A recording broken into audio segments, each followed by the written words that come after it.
केदारनाथ की यात्रा, एक भक्त की आध्यात्मिक कहानी। हिमालय की गोद में बसा केदारनाथ धाम भगवान शिव के 12 ज्योतिर्लिंगों में से एक, हर शिव भक्त के लिए परम पवित्र स्थल है। ये कहानी एक साधारण व्यक्ति रमेश की है, जिसके जीवन में आई मुश्किलों ने उसे केदारनाथ की यात्रा पर ले जाया। इस यात्रा ने न केवल उसके मन को शांति दी, बल्कि एक चमत्कार ने उसकी आस्था को और गहरा कर दिया। ये कहानी भक्ति, विश्वास और ईश्वर की कृपा की एक अनोखी गाथा है। रमेश का जीवन। रमेश कुमार एक मध्यम वर्गीय परिवार का व्यक्ति मेरठ में एक छोटा सा कपड़े का कारोबार चलाता था। उसकी पत्नी अनुराधा और 2 बच्चे, बेटा आरव और बेटी अनन्या, उसका सबसे बड़ा सहारा थे। रमेश की जिंदगी साधारण थी। सुबह दुकान खोलना, दिन भर ग्राहकों से बात करना और रात को परिवार के साथ समय बिताना। लेकिन पिछले कुछ सालों में उसका कारोबार घाटे में चल रहा था। ग्राहक कम हो गए थे और कर्ज का बोझ बढ़ता जा रहा था। रमेश का मन अशांत था। वह रातों को सो नहीं पाता था और परिवार की जिम्मेदारियों ने उसे मानसिक रूप से थका दिया था। रमेश की दादी सरस्वती देवी एक गहरी शिव भक्त थी। वह हर सुबह और शाम शिव मंदिर में पूजा करती थी और रमेश को बचपन से ही भगवान शिव की कहानियां सुनाती थी। उनकी पसंदीदा कहानी थी केदारनाथ की, जहां भगवान शिव स्वयं अपने भक्तों को दर्शन देते हैं। रमेश को अपनी दादी की बातें हमेशा प्रेरित करती थी, लेकिन वह कभी केदारनाथ नहीं गया था। एक रात जब वह अपनी दादी के साथ मंदिर में बैठा था, उसने उनसे कहा, दादी, मेरा मन बहुत बेचैन है। लगता है मेरी जिंदगी में कुछ कमी है। मैंने सुना है कि केदारनाथ जाने से मन को शांति मिलती है। क्या मुझे वहां जाना चाहिए? सरस्वती देवी ने उसका हाथ पकड़ा और कहा, बेटा, केदारनाथ का बुलावा हर किसी को नहीं मिलता। अगर तेरा दिल वहां जाने को कह रहा है, तो ये भगवान शिव का इशारा है। जा, उनकी शरण में जा, वो हर मुश्किल को आसान कर देंगे। यात्रा की शुरुआत। रमेश ने फैसला किया कि वह केदारनाथ की यात्रा पर जाएगा। उसने अपनी पत्नी अनुराधा को अपनी मंशा बताई। अनुराधा ने कहा, रमेश, अगर तुम्हारा मन कह रहा है तो जरूर जाओ। मैं और बच्चे यहाँ ठीक रहेंगे। बाबा केदार तुम्हें रास्ता दिखाएंगे। रमेश ने अपनी दुकान कुछ दिनों के लिए अपने भाई को सौंप दी और यात्रा की तैयारी शुरू कर दी। उसने एक छोटा सा बैग लिया, जिसमें कुछ कपड़े, पानी की बोतल और दादी द्वारा दी गई एक छोटी सी शिवलिंग की मूर्ति थी। जुलाई 2025 का महीना था। केदारनाथ मंदिर के कपाट खुल चुके थे और मौसम यात्रा के लिए अनुकूल था। रमेश ने मेरठ से देहरादून के लिए बस ली। वहां से वह गुप्तकाशी, सोनप्रयाग और फिर गौरीकुंड पहुंचा। गौरीकुंड से केदारनाथ तक का 16 किलोमीटर का पैदल रास्ता चुनौतीपूर्ण था, लेकिन रमेश के मन में भक्ति और उत्साह का जोश था।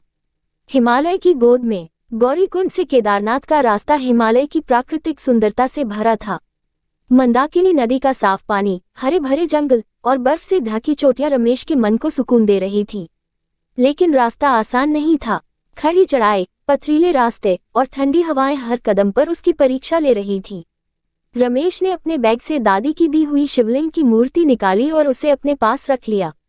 वह मन ही मन ओम नमः शिवाय का जाप करने लगा। रास्ते में रमेश की मुलाकात कई तीर्थयात्रियों से हुई। कुछ बुजुर्ग पालकी में जा रहे थे तो कुछ युवा पैदल चल रहे थे। हर किसी के चेहरे पर एक ही भाव था, बाबा केदार के प्रति अटूट श्रद्धा। जब रमेश रामबाड़ा के पास पहुंचा तो उसकी मुलाकात एक बुजुर्ग साधु से हुई। साधु के लंबे जटाएं, भगवा वस्त्र और माथे पर चंदन का तिलक रमेश को आकर्षित कर रहा था। साधु ने रमेश को देखकर मुस्कुराते हुए कहा, बेटा, बाबा केदार के दर्शन को जा रहा है। रमेश ने सिर झुकाकर कहा, हाँ बाबा, मेरा मन बहुत अशांत है। सुना है कि बाबा के दर्शन से सारी परेशानियां दूर हो जाती हैं। साधु ने गहरी सांस ली और कहा, केदारनाथ का रास्ता सिर्फ पैरों से नहीं, दिल से तय होता है। जो सच्चे मन से यहाँ आता है, उसे बाबा स्वयं दर्शन देते हैं। लेकिन याद रख, हर कदम पर विश्वास और धैर्य की जरूरत है। रमेश को साधु की बातें गहरी लगी, लेकिन उसने ज्यादा नहीं सोचा। उसने साधु को प्रणाम किया और आगे बढ़ गया। तूफान और चमत्कार। जब रमेश भीमबली के पास पहुंचा तो अचानक मौसम बिगड़ने लगा। आसमान में काले बादल छा गए और तेज हवाएं चलने लगी। कुछ ही देर में बारिश शुरू हो गई। बारिश इतनी तेज थी कि रमेश पूरी तरह भीग गया। रास्ता फिसलन भरा हो गया था और कई जगह पत्थर गिरने की आशंका थी। अन्य तीर्थयात्री भी घबरा रहे थे। कुछ लोग पास की दुकानों में शरण लेने लगे, लेकिन रमेश ने रुकने का फैसला नहीं किया। वह मन ही मन ओम नमः शिवाय का जाप करता रहा। तूफान और तेज हो गया। मंदाकिनी नदी का पानी उफान पर था और उसकी गर्जना रमेश के दिल में डर पैदा कर रही थी। अचानक रमेश का पैर एक पत्थर पर फिसला और वह खाई की ओर लुढ़कने लगा। उसने चीखते हुए कहा, हे भोलेनाथ, मुझे बचा लो। तभी किसी ने उसे जोर से पकड़ लिया। ये वही साधु था जिससे वह रामबाड़ा में मिला था। साधु ने उसे खींचकर सुरक्षित जगह पर लाया और कहा, डर मत बेटा, बाबा का भक्त कभी अकेला नहीं होता। रमेश का दिल जोर जोर से धड़क रहा था। उसने साधु को देखा, लेकिन बारिश और अंधेरे में उनका चेहरा साफ नहीं दिख रहा था।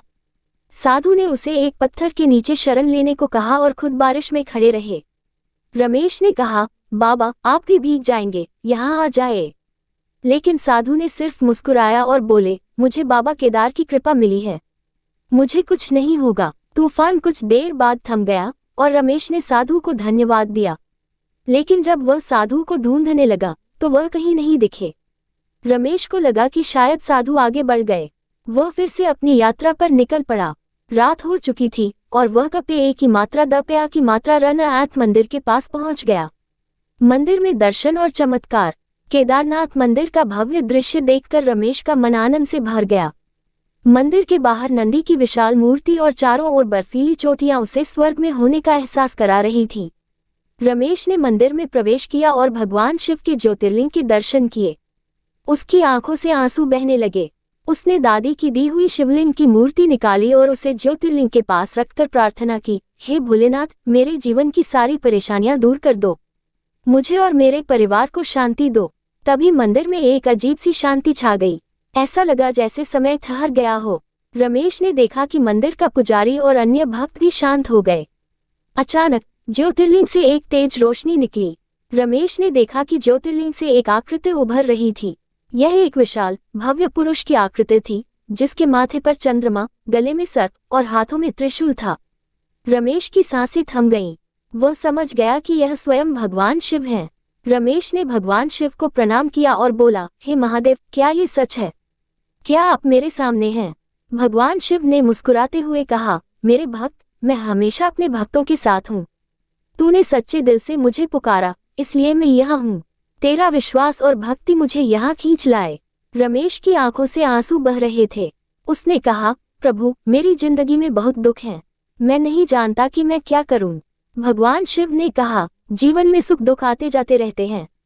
जो मुझ पर विश्वास रखता है उसे मैं कभी अकेला नहीं छोड़ता। आज मैं तुझे एक वरदान देता हूँ, जो तू मांगेगा वह तुझे मिलेगा। रमेश ने सोचा और बोला, प्रभु, मुझे धन दौलत नहीं चाहिए, मुझे सिर्फ मेरे परिवार की खुशी और मन की शांति चाहिए।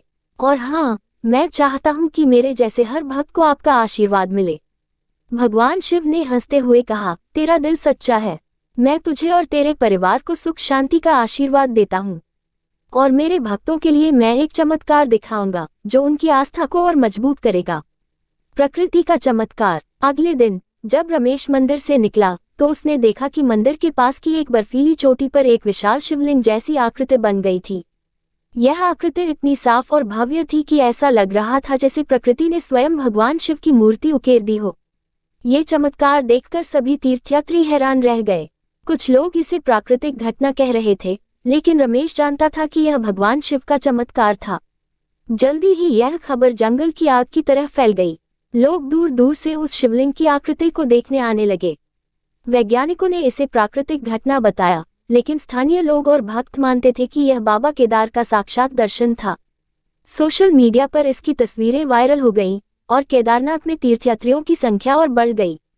रमेश की वापसी। रमेश जब मेरठ लौटा तो उसकी जिंदगी बदल चुकी थी। उसका कारोबार फिर से चलने लगा और उसके परिवार में खुशियां लौट आईं। उसने अपनी कहानी अपने दोस्तों और रिश्तेदारों को सुनाई और सभी उसकी बात सुनकर हैरान रह गए। रमेश ने फैसला किया कि वह हर साल केदारनाथ जाएगा और बाबा केदार की भक्ति में डूबेगा। उसने अपनी कहानी एक स्थानीय पत्रकार को भी सुनाई, जिसने इसे एक लेख के रूप में छापा। जल्दी ही यह कहानी पूरे देश में फैल गई और लोग इसे केदारनाथ का चमत्कार कहने लगे। रमेश की कहानी ने लाखों लोगों को प्रेरित किया कि वे अपने दिल में भक्ति और विश्वास रखें, क्योंकि बाबा केदार अपने भक्तों को कभी निराश नहीं करते। रमेश की कहानी सिर्फ उसकी नहीं, बल्कि हर उस भक्त की है जो सच्चे दिल से बाबा केदार की शरण में जाता है। केदारनाथ की यात्रा सिर्फ एक तीर्थयात्रा नहीं, बल्कि आत्मा की यात्रा है, जो हमें अपने भीतर की शक्ति और ईश्वर के प्रति विश्वास को जगाती है। ये कहानी हमें सिखाती है कि जीवन की हर मुश्किल में भगवान का नाम और विश्वास ही हमारा सबसे बड़ा सहारा है। हर हर महादेव।